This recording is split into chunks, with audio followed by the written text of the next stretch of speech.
My true story from Michigan. She drew a picture that made my blood run cold. When I asked why, she whispered, "That's what he does when no one's looking." They called it imagination. The police called it evidence. Brian slammed his hand on the table, rattling the glasses. Jesus Christ, Helen, every damn dinner turns into this paranoid crap. If you think we're trying to poison you, then leave. Seriously, get out. Cram your tinfoil hats and just go. Kelly stood still, her face tight. You're unbelievable. Do you think you're so important we would waste time trying to kill you? If someone did, it would be a blessing. They called it a dinner to celebrate my recovery, but there was nothing celebratory about it. Kelly had invited a few neighbors, some church ladies she barely liked, and Brian sat at the head of the table, like a king at a feast he did not pay for. The table was dressed with candles, fancy napkins folded into triangles, and plates of golden, bubbling lasagna steaming under the chandelier light. Everyone had a full meal in front of them. Salad, breadsticks, lasagna, wine. Everyone except me. I had a bowl. A single bowl of thin, grayish soup with a faint smell of something like chicken but none of the substance. No noodles, no meat, no bread, just that pale broth and a spoon placed carefully beside it, as if I were a toddler being humored. I looked around. No one said anything. Not even Emma, my granddaughter, who sat quietly next to me, glancing between my soup and her overflowing plate. I cleared my throat. Why am I not eating what everyone else is? Kelly turned from the kitchen counter, wiping her hands on a towel. She smiled that tight artificial smile she reserved for guests and camera lenses. Because the lasagna is heavy, Mom. It has meat, cheese, garlic, all things that upset your stomach. You said so yourself. I said it once, I replied. 2 years ago, after surgery. I'm fine now. Says the woman who fell down the stairs 2 months ago. Brian muttered from across the table. I ignored him. I turned to Emma. Sweetheart, would you like to try Grandma's soup? She looked up at me, then at her mother, and was about to reach for my spoon when Kelly snapped, No! She doesn't need to eat that. It's not for her. Everyone froze. Why not? I asked.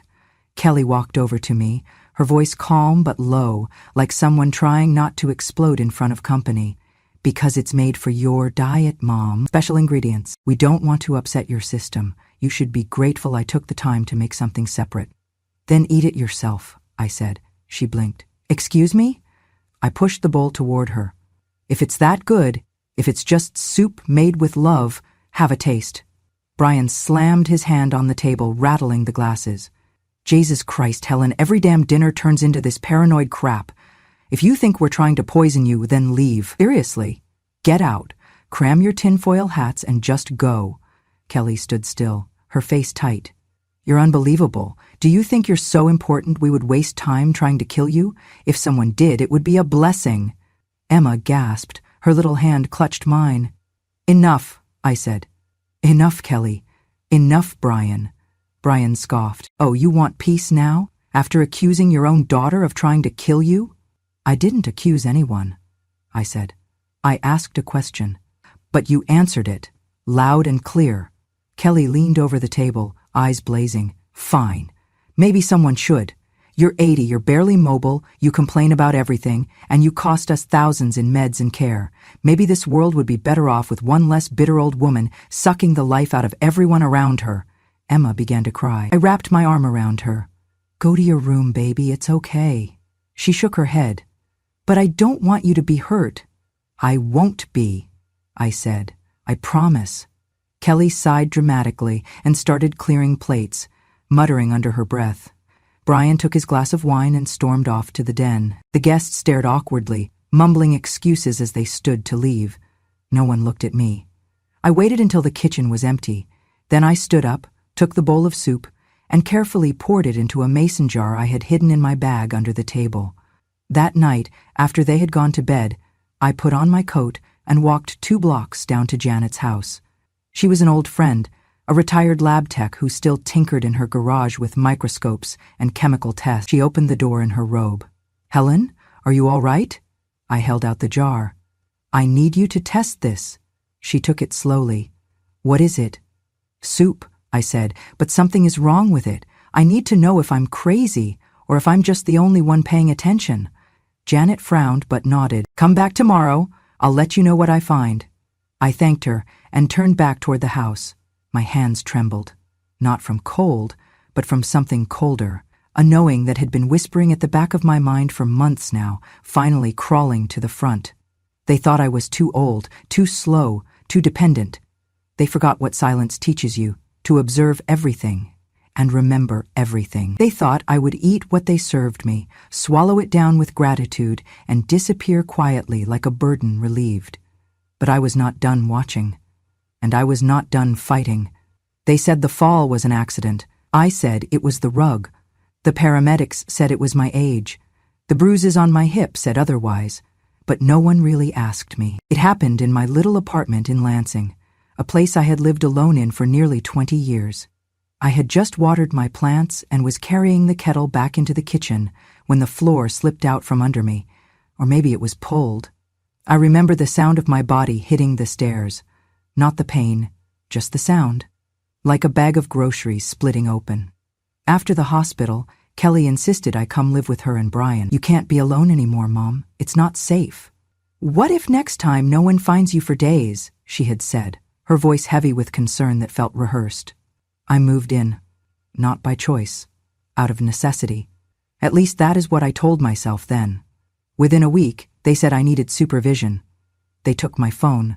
Said I was texting strangers too much. They disconnected the landline in my room, told me not to touch the mail, not to answer the door, not to turn on the stove. You forget things, Mom. You're not 20 anymore, Kelly said, with that saccharine voice she used when she wanted to sound like a saint. I was only allowed out of my room for 3 reasons. Meals, bathroom breaks, and to babysit Emma. Everything else, they said, would be managed for me. My medications, my bank account, even my wardrobe. They threw out most of my old clothes, replaced them with elastic pants and loose sweaters. Comfortable, they called it. You keep thinking you're smart, Kelly snapped at me once when I asked to check my bank statements.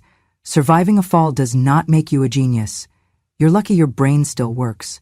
She laughed at her own joke. Brian chuckled too, without looking up from his phone. But my brain did still work. Better than they assumed. At night I stayed awake listening. Brian would get up around 2 or 3 in the morning. He always thought he was quiet. But I heard the creak in the hallway, the shuffle of keys, the door clicking shut. Sometimes he would return before dawn, sometimes not until late morning. Kelly never asked. During the day, she sat in her bathrobe, scrolling on her tablet, clicking through Amazon carts with my credit card linked. I knew it was mine because I saw the statements before they stopped coming to the house. Before they said paper was too messy and switched everything to online. My pension was their playground. They bought gadgets, clothes, delivery food. Not for me, for them. They fed me soup every single day, a separate pot that simmered alone on the back burner. It always smelled faintly metallic, though they said it was bone broth. It's special for your needs, Kelly said. Low sodium, digestible. We add herbs for inflammation. But no one else ate it. Not once. Brian refused soup outright. Emma asked once if she could try it, and Kelly snapped, "That's not for children." I was the only one it was made for, the only one who ever tasted it, and after a while, I stopped tasting anything at all. It started like any other morning. The sun peeked in through the kitchen window, catching the dust that never seemed to settle in this house, no matter how much I wiped. Emma sat across from me, her little feet dangling above the floor, her spoon clinking against her cereal bowl in a rhythm that usually gave me comfort. But that morning, she was quieter than usual. She barely touched her milk. She kept glancing at the door, then at me, then back down into her lap. I was folding napkins when I noticed her slip something from her hoodie pocket. A single sheet of paper, crumpled edges, folded once, then twice again. "Don't tell," she whispered. Her hand was small and warm. She slid the paper under the table into mine. I looked at her. She didn't smile, just stared down, like she was waiting for a thunderstorm that had already started. I opened it slowly, expecting another stick figure family or rainbow sun, the kinds of things she always drew for me. But this wasn't that. It was me, slumped over the dining table, my hair in a bun, my house robe, My necklace, the blue one I wore when I missed her grandfather, and above me stood Kelly, unmistakable even in crayon, long red hair and a scowl. She was pouring something from a bottle labeled bleach into a pot. Next to her stood Brian, drawn with his baseball cap and big square shoulders, holding what looked like a giant pen. But it wasn't a pen, it was a needle. A syringe. I felt my mouth go dry. "Emma," I said gently, "what is this, baby?" She looked up, lip trembling. "I saw it!" My stomach turned. "Where did you see it, honey?" She didn't speak right away. She pushed her bowl away and whispered, "I was behind the fridge. I dropped my Lego." I nodded for her to keep going. "I saw Mommy pour the stuff in your soup. She told Daddy it would make you stop breathing. But it didn't hurt. She said you'd go to sleep and not wake up and it would be better." I reached across the table and took her hand. "Did she see you?" Emma shook her head. "But I heard her. She said Daddy had something in case it didn't work. In the red box." "The red box?" "The same one Brian kept in the closet and locked with a little padlock. I'd seen it once when the door was open, thought it was just another one of his old army things. I folded the drawing carefully and slipped it into my sweater pocket. You did the right thing, sweetheart," I told her. "Thank you for trusting me." Emma looked like she might cry. "Are you mad at Mommy?" I smiled, even though my teeth ached. "No, baby, I'm not mad. I'm just thinking." That night, after everyone went to bed, I opened my husband's old gardening journal. He'd used it to log every bloom, every inch of rain, every seedling's progress over 30 years.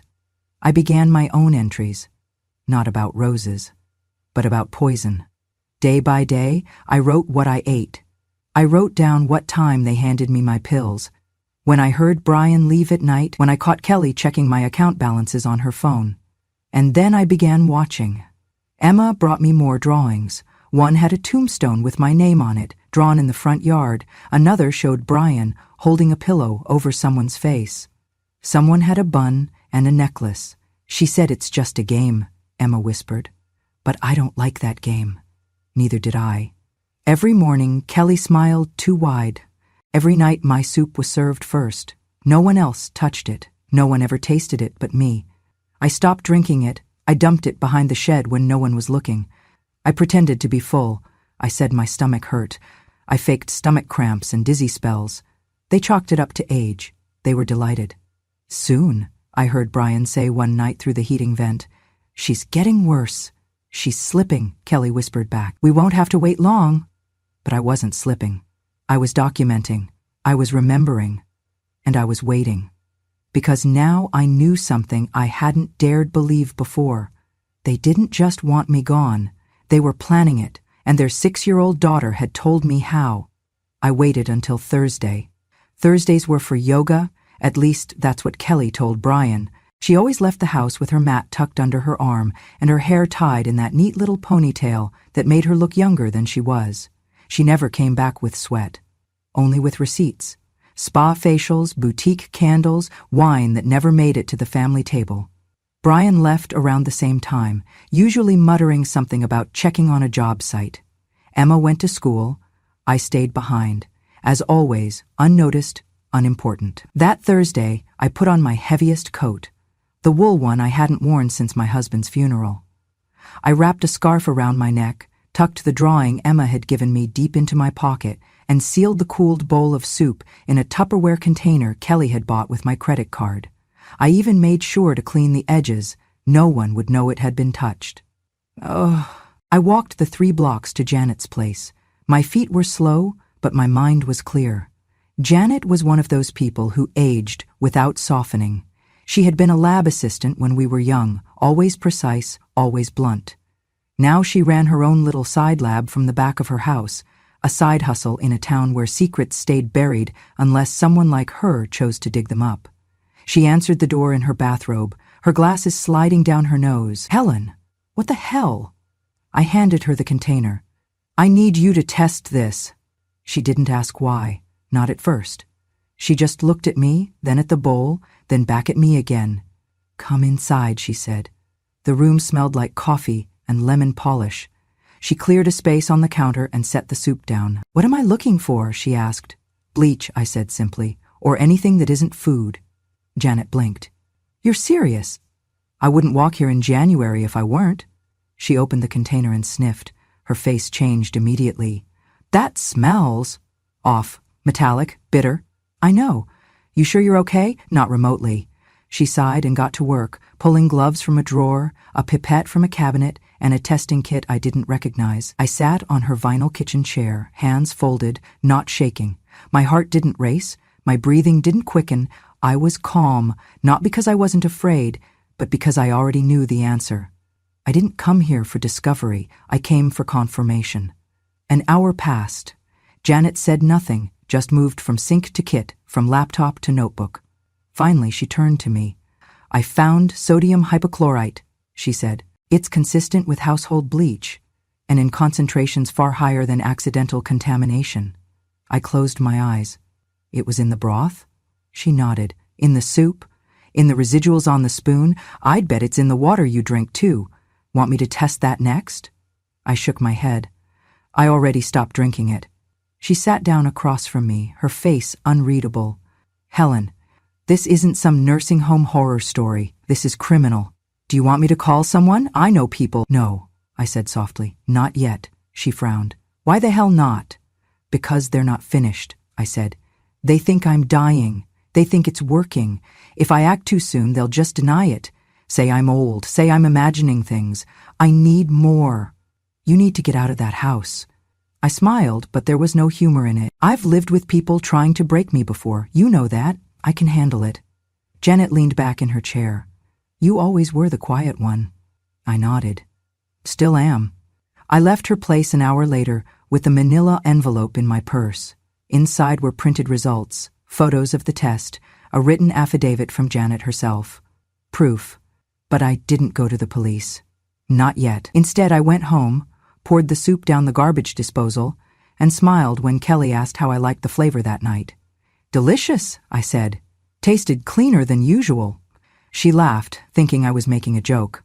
I was not. I added the test results to my husband's old journal, taped them in next to Emma's drawings. I made notes about the dosage, the change in taste, the smell. I even added sketches, basic, crude, but enough to paint a picture if I were found dead. Then I waited. I didn't stop them. I didn't warn them. Because sometimes letting someone think they've won is the most dangerous gift you can give them. And I was about to be very, very generous. There was something about the soup that brought it all back, not the taste, because I had long since stopped swallowing it, but the smell, a faint trace of chlorine beneath the broth, a bitterness at the back of my nose. It was the same scent I remembered from another bowl, 2 decades earlier. Different kitchen. Same silence. My husband, Tom, had died in that house. Not suddenly, but not slowly either. It was a Sunday evening in March. Kelly had offered to cook. She had just come home from college that spring and said she wanted to do something special for her father. He's getting old, she had joked, and I've been learning new recipes. She made soup, chicken and rice. She insisted we all try it, but Tom was the only one who finished his bowl. I remember watching him eat, how he smiled at her, proud of her effort. The next morning, he was gone. The official cause of death? Cardiac arrest. The secondary note, non-specific electrolyte imbalance. It was chalked up to age, stress, cholesterol. Nobody questioned it. He was 61. Men died younger all the time. And Kelly, we thought she was grieving. She cried at the funeral. She even read a poem. But now, with Emma's drawing in my journal and Janet's lab results in my purse, I began to wonder. I dug out the old filing box from my closet, the one I had sealed after the funeral and never touched again. It was full of receipts, photos, and condolence cards, and among them was the autopsy report, barely 1 page long. I read it 3 times. Then I read it again. Elevated sodium levels inconsistent with diet. Presence of trace chemical compounds, potentially caustic, not typical of post-mortem decay. I remembered asking the coroner about it then. He had waved it off. Sometimes, the chemicals in the embalming process throw off the sample. Back then, I believed him. Now, I called my old lawyer. Gil, I said when he picked up, do you still work with medical forensics? He laughed. Only when someone's buried the truth. I told him what I had found. I told him everything, and then I asked the question I had never dared to ask before. Can an old autopsy be reviewed? He sighed. If there's a cause, and if you're ready for what it might uncover. I was. 2 weeks later, Gil called me back. You were right to wonder, he said. Your husband's toxicology screen was never followed up on, but I had a friend take a second look. He ran a chemical match against modern cleaning agents, and? There was a spike in sodium hypochlorite, he said. Not fatal in itself, but enough to trigger cardiac issues in someone with pre-existing conditions. I sat down. She poisoned him? I said. Looks like it, Gil replied. And given what you've told me about the current soup situation, she might be trying again. I stared at the framed photo of Tom on my nightstand. He had died with his eyes open, slumped in the armchair he loved. We thought it was peaceful. Now I knew better. Kelly had done this before, and she was doing it again. She was only 22 when she killed him, not out of hate, not out of rage, but for money. There had been a policy, a life insurance payout meant to cover college debt and give her a fresh start. Tom and I had added her as a beneficiary when she turned 18, never thinking she would use it before she even graduated. She got $75,000, 0 cents. We never questioned it. She bought a car, paid off her loans, took a semester in Europe, and now, 20 years later, she was reaching for the same prize. Another policy, another quiet death, another empty chair at the table. Only this time, I would not be leaving quietly. This time, I would not be found slumped and still. I would be standing and watching and waiting. They started circling me like vultures not long after I stopped pretending. I could feel it in the air, the tension, the urgency, like they knew I had gotten stronger, sharper, like they felt the clock ticking faster than before. Kelly especially couldn't hide it anymore. Her tone changed. Her fake sweetness had turned bitter. Her patience wore thin every time I asked a question, every time I mentioned the past. Then came the papers. We just want to protect Emma's future, Kelly said, placing the manila envelope on the kitchen table like it was an early birthday present. She's going to need stability if anything unexpected things happen. It's just a formality, Mom, a transfer of the deed. You'll still live here, of course. Nothing changes. I opened the envelope. It was a revised will, one that moved the house title into a trust for Emma, but written in a way that allowed Brian to manage the property for her benefit. In plain English, they could sell the house the moment I took my last breath. I flipped through the pages slowly, pretending my eyes struggled. You want me to sign this now? Kelly nodded eagerly. Brian already got it notarized. All it needs is your signature. I glanced at Brian, who stood leaning against the fridge, arms crossed. Go ahead, he said. You're not getting any younger. And what if I say no? I asked. He shrugged. Then you'll leave Emma with nothing. Is that what you want? I paused, smiled faintly, and picked up the pen. Of course not, I signed. But not that copy.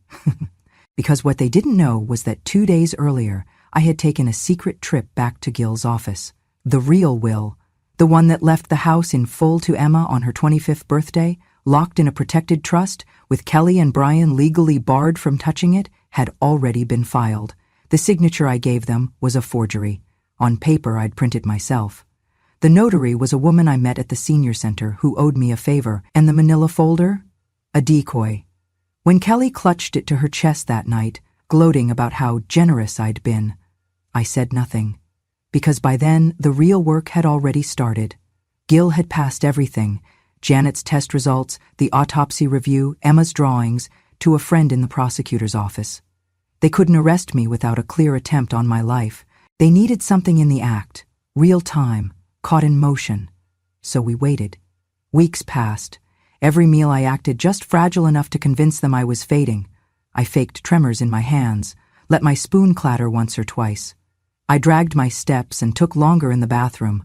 I let them see me accidentally double dose a pill, though it was just a vitamin. Kelly started whispering more. Brian started checking my room more often. Emma told me, with wide eyes, that they had begun talking about funerals and listing the house. They didn't even bother hiding it anymore. I asked Kelly one morning, "Do you think I'll make it through the winter?" She looked at me, long and hard, then smiled sweetly. We'll see, won't we? Climax after climax came quietly. The night Kelly switched my pill bottle with a new one, identical on the outside except for the faded label. The afternoon, Brian screamed at Emma for asking why Grandma never ate dinner with them anymore. The morning I found my favorite necklace, the one Tom gave me, snapped in half and left in the trash, and still I said nothing. Because I knew the net was closing. Because I knew they were ready to pounce, but I was ready to strike. They called it a family dinner, but it felt like a funeral before anyone had died. Kelly decorated the dining room with gold streamers and a lopsided welcome spring banner that still smelled of plastic. She had even pulled out the good china, Tom's favorite set, which she had once told me she hated. The table was set for 6, though only 4 of us were expected. Emma wore a pink dress, her hair in tight curls. Brian was in a collared shirt for the first time since Christmas. Kelly wore perfume too strong for the small room. I wore silence. She made a toast before dessert. Of course she did. I just want to thank everyone for being here tonight, she began, lifting a glass of wine. It means a lot, especially after the year we've had. Mom's recovery has been such a blessing. We're stronger now, as a family. United. Brian clapped half-heartedly. Emma stared at her cake. Kelly pulled out a stack of papers from the side drawer. I also thought this would be the perfect time to share something special. Some updates to the family will. You know, just to make sure we're all on the same page moving forward. She gave a dramatic pause. This version ensures Emma is taken care of, and of course, with Brian helping manage the property, everything is protected. My fork stilled on the plate. The room buzzed with artificial cheer. But I said nothing. Kelly continued, flipping to the final page, showing off my signature like a magician revealing her grand finale. It's all official, she said, her eyes glittering. Notarized and everything. That was when the knock came. 3 sharp taps. Not friendly. Kelly blinked. Brian froze. I stood up before either of them could react.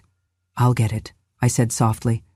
When I opened the door, 2 uniformed officers stood behind it, backs straight, badges polished. Mrs. Helen Parks, I nodded. Is Kelly Harrison present? She's in the dining room, I said. So is Brian McAllister. They exchanged a glance, then stepped inside. Kelly Harrison, Brian McAllister, the taller one announced. You are both under arrest for attempted murder and conspiracy to commit murder. Kelly's glass slipped from her hand and shattered on the tile. Brian stood up too fast, knocking over his chair. What? This is insane! Kelly shrieked. The officer pulled out the warrant, unfolded it slowly. You are also under investigation for the suspected murder of Thomas Parks 21 years ago. Kelly's face turned to chalk. What the hell is this? Brian growled. Who said anything? I walked back into the room, calm and slow. Kelly stared at me like I had just risen from the grave. I looked her in the eye and said, You didn't kill me. She opened her mouth, trembling. I stepped closer. But you did kill your father, and now you're going to answer for it. Emma burst into tears. I picked her up before she could run. I tried to help you, Kelly screamed as the officers cuffed her. I took care of you. You took my soup, I said quietly, and you gave me poison. Brian lunged once, tried to push past the officers, but he was down in seconds. As they dragged them out, Kelly turned back one last time. You think this makes you a hero? She spat. You're nothing, old hag. You're the same old ghost in this house, just louder now. No, I said. Now I'm the one who writes the ending. The door slammed shut, and the house exhaled. The trial ended in less than 2 weeks, but the echoes of it lasted much longer. The courtroom was packed for the verdict. Press, neighbors, even former friends of Kelly's who came to gawk more than grieve. I sat in the front row, hands folded in my lap, while Kelly's lawyer tried his best to paint her as a misunderstood daughter, overwhelmed by caregiving duties. Your Honor, he said, voice tight with rehearsed concern, this is not a monster. This is a woman pushed to the edge by a broken healthcare system, by stress, by a lifetime of emotional neglect. She poisoned her mother, the prosecutor interrupted. You were just violently ill. This sounds like a victim, and she poisoned her father. The only thing broken here is her soul. The judge agreed. Kelly and Brian were found guilty on all charges, attempted murder, conspiracy to commit murder, and in Kelly's case, first-degree homicide for the death of my husband, Thomas Parks, 21 years ago. They were each sentenced to life without parole, no appeals, no deals, just silence. I did not cry when this sentence was read. I did not flinch when Kelly looked back at me one last time, her eyes filled with something I could not name. Not hate, not regret, something in between, something hollow. But I did feel one thing, relief. Not because they were going away, because no one else would fall into the same silence I had lived in for 2 decades. After the trial, there were reporters who wanted my story. Some wanted to turn it into a documentary. Others offered book deals. "You're a symbol of justice," one woman told me. A grandma who fought back. But I was not interested in being a symbol. I had spent too much of my life being invisible to suddenly crave the spotlight. I gave one interview to a local reporter named Marcy, who had lost her own grandmother in a nursing home scandal. She was kind. She asked questions, gently. She let me speak without interruption. Then I left the house that held too many ghosts. I moved to Traverse City, into a small, sunlit home that belonged to Margaret, my sister-in-law, and one of the last people on this earth who remembered me before the world wore me down. Margaret had the gift of quiet. She did not ask about the trial, or Tom, or Kelly. She simply opened her door, handed me a hot cup of coffee, and said, "You're home." It was all I needed to hear. Emma came to visit every Sunday. The first Sunday after the sentencing, she brought me a potted plant. "It's called a snake plant," she said. "It's really hard to kill." We both laughed. It was the first time I had seen her really laugh in months. She stayed the whole day, playing cards with Margaret, showing me her school projects. Her drawings had changed. No more tombstones, no more bleach bottles. Now there were sunflowers, lakes, and once, a drawing of me sitting on a rocking chair while she stood next to me holding a law book. I asked her what the book was. She said, "It's for the people I'll help. I want to be a lawyer, like Mr. Gill." "Why?" She looked at me without blinking. "Because no one believed you. Not until they saw the paper, the results, the signatures. I want to believe people like you, the ones who get ignored." I felt something shift in my chest. Pride, yes, but something deeper too. Recognition. She would not become her mother. That much I now knew. A few weeks later, I received a letter in the mail. No return address, but I knew the handwriting. It was shaky, frantic. "Mother, I know you think you won. Maybe you did. Maybe you always had the upper hand and I was too blind to see it. But I want you to know, I never meant for it to go that far. I just wanted space, freedom, a life that wasn't about cleaning up your messes. But I see now that maybe I was the mess all along. Tell Emma, tell her I'm sorry. Or don't. It's your story now. Just know I never hated you.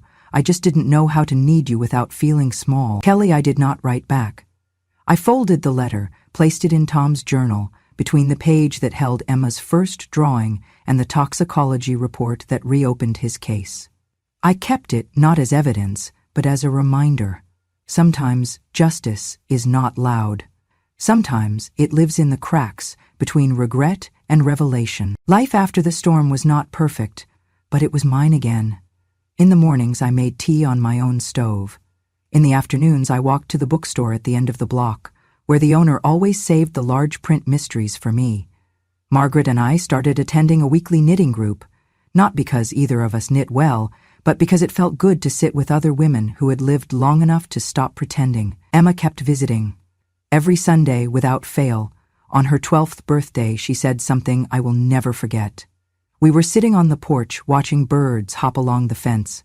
She said, "You know, I used to think grown-ups always knew what they were doing, but then I saw Mom and Dad make all those terrible choices, and I realized maybe it's not about being sure. Maybe it's just about choosing not to hurt people." I reached for her hand. "That's more wisdom than most people learn in a lifetime," she smiled. "I think I got it from you. One day, years from now, she'll graduate, and when she does, she told me she wants to write something on the inside of her gown. Something small, just for her.